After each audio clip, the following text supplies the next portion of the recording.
Hey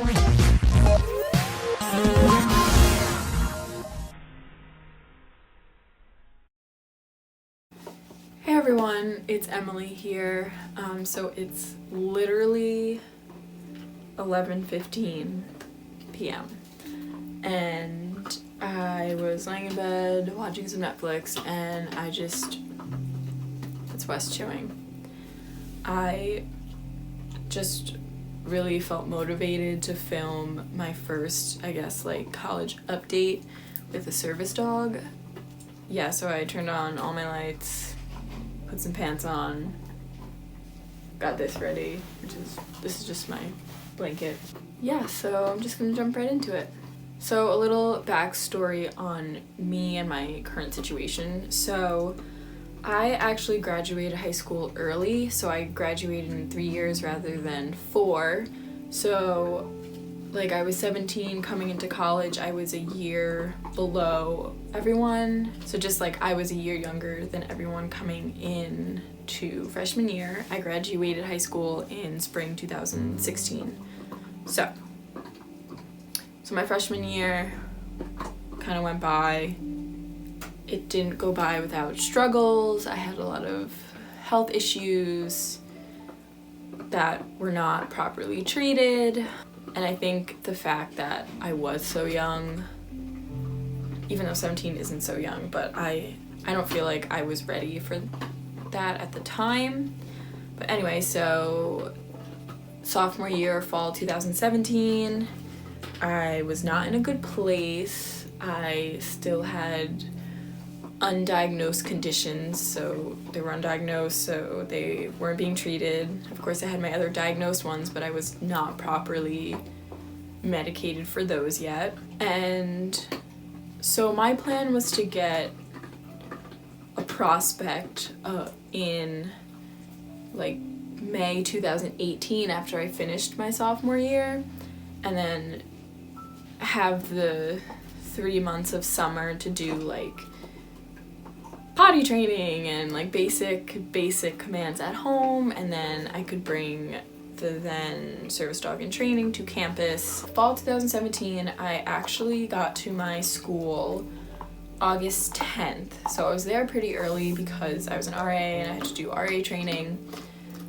So I was there for 3 weeks, 3 weeks longer than everyone else, and so I was there for quite a while.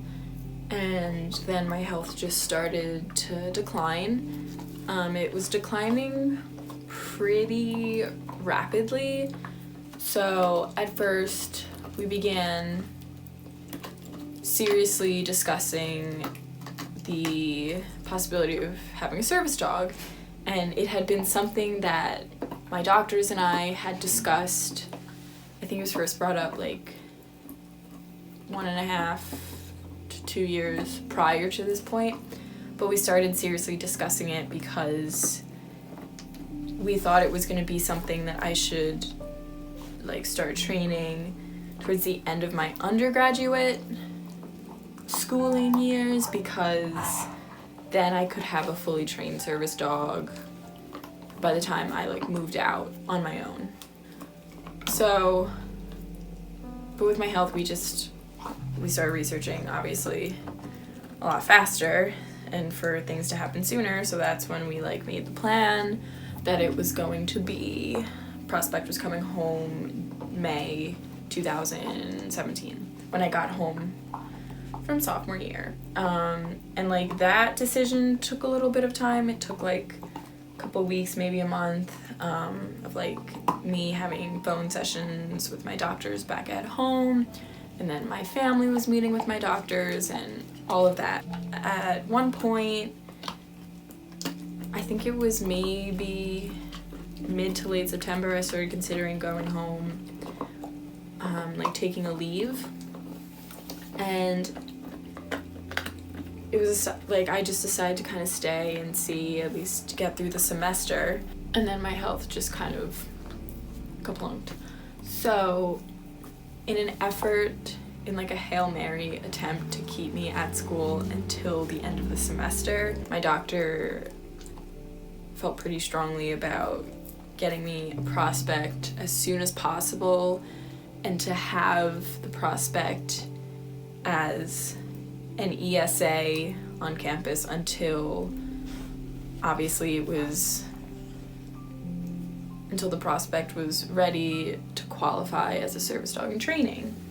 So I brought Wes home on September 30th, and then we traveled back up to school, and that's where our journey kind of began. But unfortunately, and I wouldn't change any of this now because I'm very grateful for where Wes and I are at now, but I was so sick already that I was physically incapable of training a dog, never mind a service dog. I had no experience with dogs.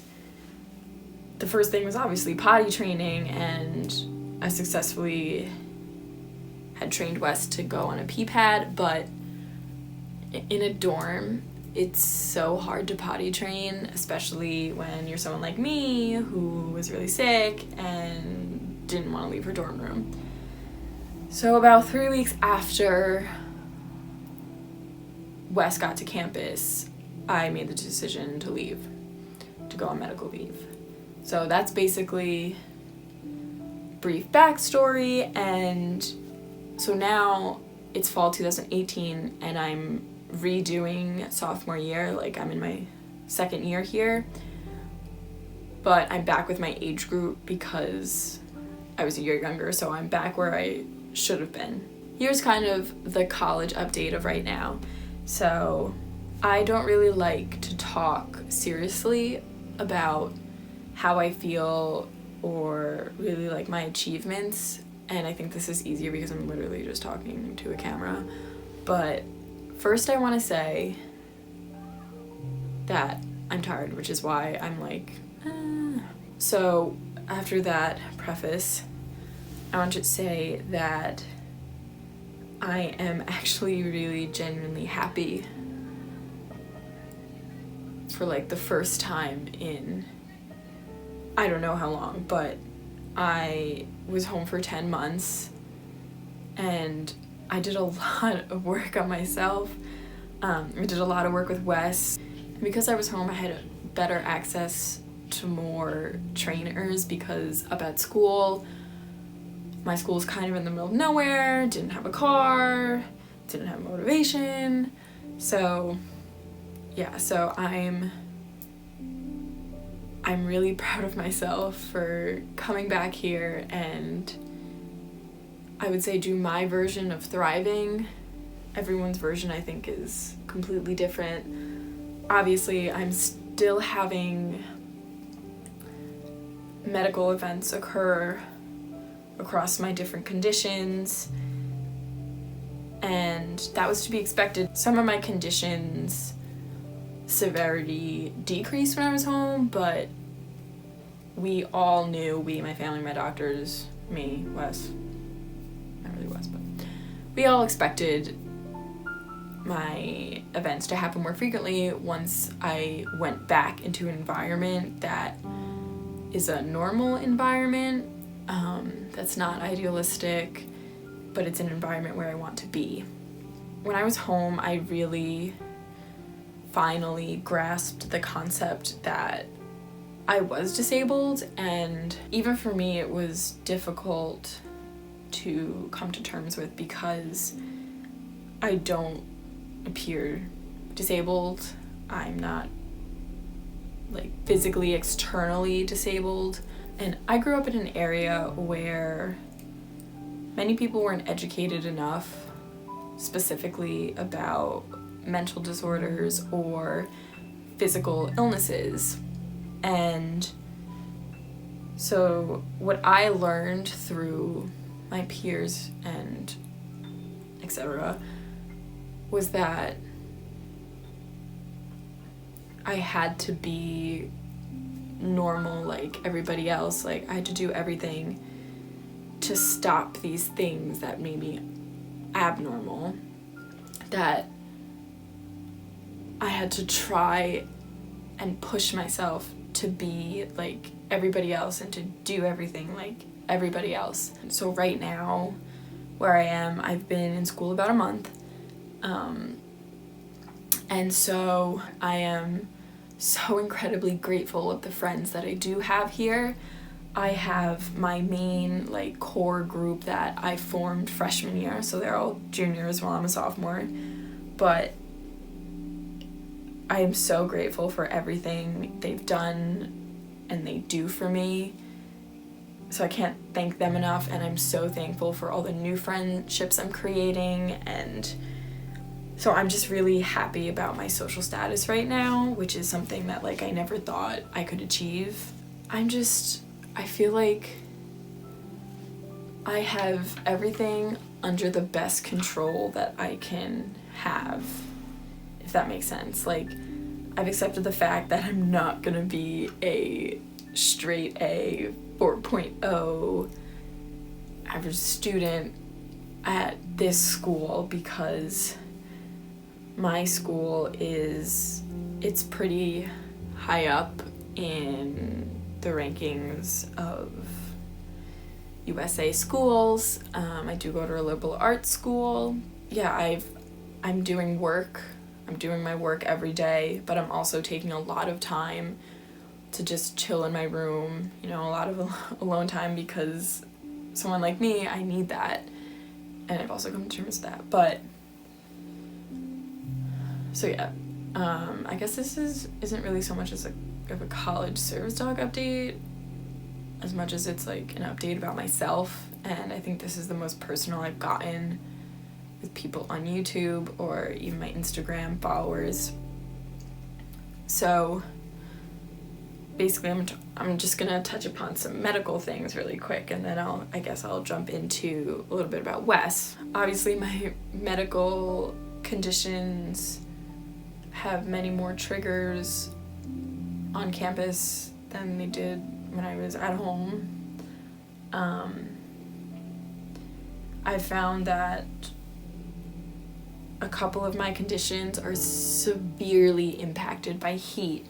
So on days when it's 80 degrees, it's actually hell for me, and it's just so much worse than like days where it's 60. So that's been a little bit of a struggle. But my school has the never-ending winter from like late October to April, so I'm not too worried about that. I'm coping better. So when I have events, now I know what to do, and I know what they are, and I have Wes, and he will task for me, of course. And yes, they are awful to go through, but I will go through them much quicker with Wes's help and with everything I try to do to mitigate my own disabilities. So I'm incredibly thankful for Wes. So here's gonna be a pretty big update regarding Wesley, and I'm gonna mention this in an upcoming Instagram post. Service dogs are task-trained dogs or miniature horses that are trained to specifically mitigate the handler's disabilities. With Wes, I am better. I can live a more normal life. Sometimes it's so normal that people think I'm not sick, but this is kind of what service dogs are meant for. If your dog isn't mitigating your disabilities and you're just getting worse, I feel like you should look into more forms of treatment, because especially on Instagram, in service dog community, a lot of people make themselves seem sicker than they are. And sometimes I believe, and sometimes I perceive it to be because they want to prove that they deserve their service dog, or that they're disabled enough. Electrolyte break. So something that I just really want to make it clear that because of Wes, I'm not healed, I'm not cured, but I'm a lot better and I can function. I mean, basically I can function again, because especially last year when I had to come home, I wasn't functioning. So with that being said, I'm not gonna be ashamed to say that, like, I have less episodes now, I have less medical events happening. That doesn't mean that I'm cured. It doesn't mean that I'm no longer disabled, because if I didn't have Wes, it would still be the same amount that I was having last year. With that being said,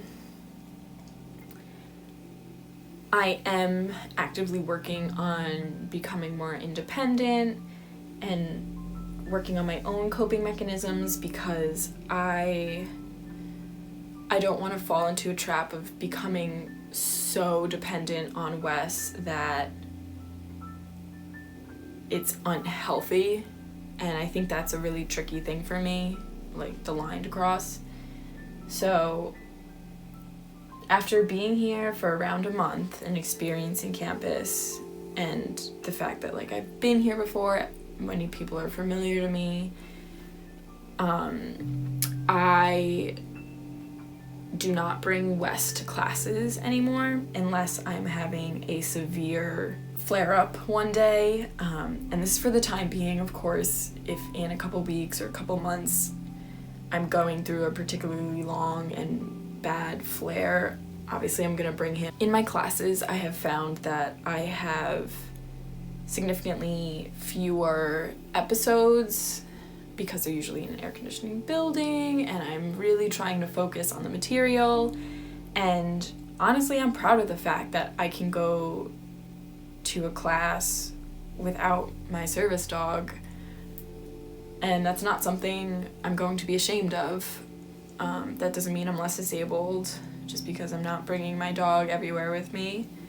But I'm also not trying to put down handlers that do genuinely need their dog in the classes everywhere with them. I